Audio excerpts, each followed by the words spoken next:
Praise lord. ప్రభువైన యేసు నామములో అందరికీ వందనములు. దేవుని వాక్యంలో నుంచి యోహాను రాసిన మొదటి పత్రిక 1వ అధ్యాయము 5-6 వచనాలు.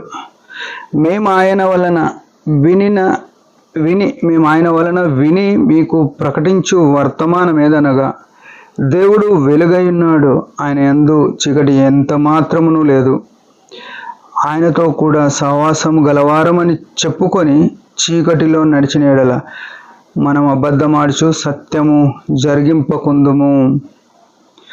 ప్రియులారా, యేసుక్రీస్తు సంఘంలో నాటబడిన వారికి దేవుని దాసులు మనకిచ్చే మంచి వర్తమానం ఏదంటే, ఇక్కడ గమనించినట్టయితే మేము ఆయన వలన విని అంటున్నాడు.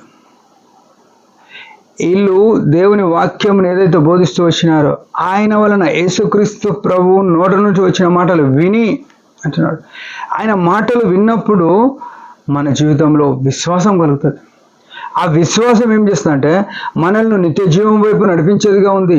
విశ్వాసము కలిగి లేకపోతే దేవునికి ఇష్టంగా ఉండం. హెబ్రీ 11:6 విశ్వాసం లేకుండా దేవునికి ఇష్టడైన అసాధ్యం. దేవునికి ఇష్టమైన వారిని తీసుకుపోవడానికి యేసుక్రీస్తు ప్రభు కల్వరి శిలువలో ప్రాణం పెట్టి తన రక్తం చేత కొన్న సంఘంను తీసుకుపోవడానికి 2వ రకాలు రానయ్యున్నాడు. తనకి ఇష్టంగా ఉండాలంటే విశ్వాసం ఉండాలి. విశ్వాసం ఉండాలంటే ఆయన ఏవైతే బోధించినాడో ఆ మాటలు మనం విని గ్రహించి దాని ప్రకారము ఈ లోకంలో జీవించే వారమై ఉండాలి. ఇక్కడదేమాట, మేము ఆయన వలన విని మీకు ప్రకటించిన వర్తమానం ఏదనగా, దేవుడు వెలుగై ఉన్నాడు. ప్రియుడా, సహోదరుడా, గమనించవలసిన, ఆయన వెలుగై ఉన్నాడు అంటే ఆయన వెలుగు అనే మాట ఏం చూపిస్తుందంటే ప్రపంచంలో ఇంకేదైనా చీకటే. ఈ కనిపిస్తున్న సృష్టి అంతా కూడా ఆయన వెలుగులో బతుకుతుంటే, ఆయనలో వెలుగుంది. ఇవన్నీ కూడా చీకటి అంటే ప్రతి మనుషుడు కూడా చీకటి. అంటే దానికి ఇంకో పర్యాయ పదం తీసుకుంటే పాపము అని.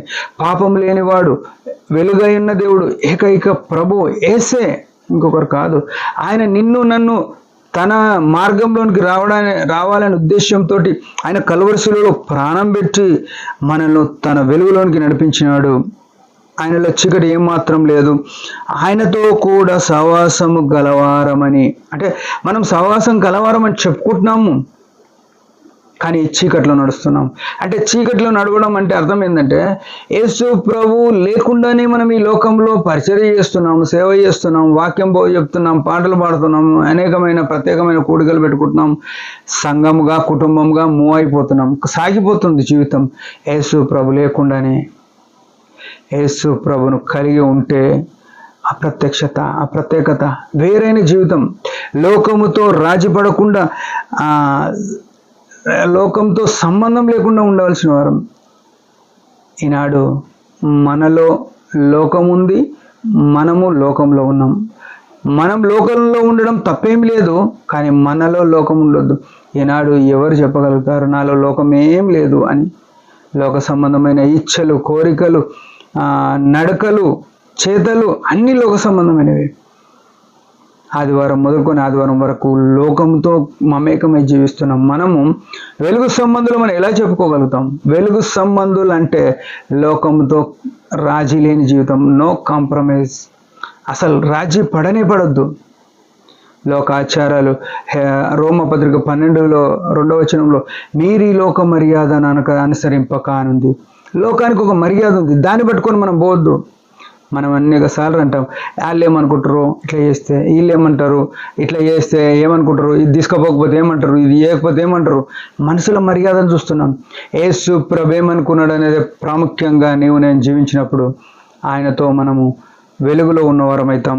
తద్వారా ఏమవుతుందంటే సత్యమును జరిగించేవారం అంటాం. మార్గము, సత్యము, జీవము, యేసు క్రీస్తును మనం చూపించేవారం అంటాం. అది లేకుండా ఎంత సేవ చేసినా, ఎంత సంఘంలో ఉన్నా వృధా. మనం అట్లున్నామా లేదా? అట్లుండినట్టు ప్రభు ఆత్మచేత నడిపించేవాడు. దేవుడు సాయం చేయను గాక. చిన్న ప్రార్థన. పరమ తండ్రి యేసు ప్రభు నామములో వందనాలు. దినం మాకు ఇచ్చిన ఆయుష్ను బట్టి స్తోత్రములు. నీవు వెలుగై ఉన్నావు, ఆ వెలుగులో మేము నడవడానికి నీ ఆత్మ ద్వారా బలపరిచి, నీ వాక్యం ద్వారా స్థిరపరచు. యేసు నామములో కొద్ది ప్రార్థన అడిగి పెడుతున్నాం తండ్రి. ఆమేన్. మీరందరి పరిచయం గురించి భారంగా ప్రార్థన చేయండి. Praise the lord.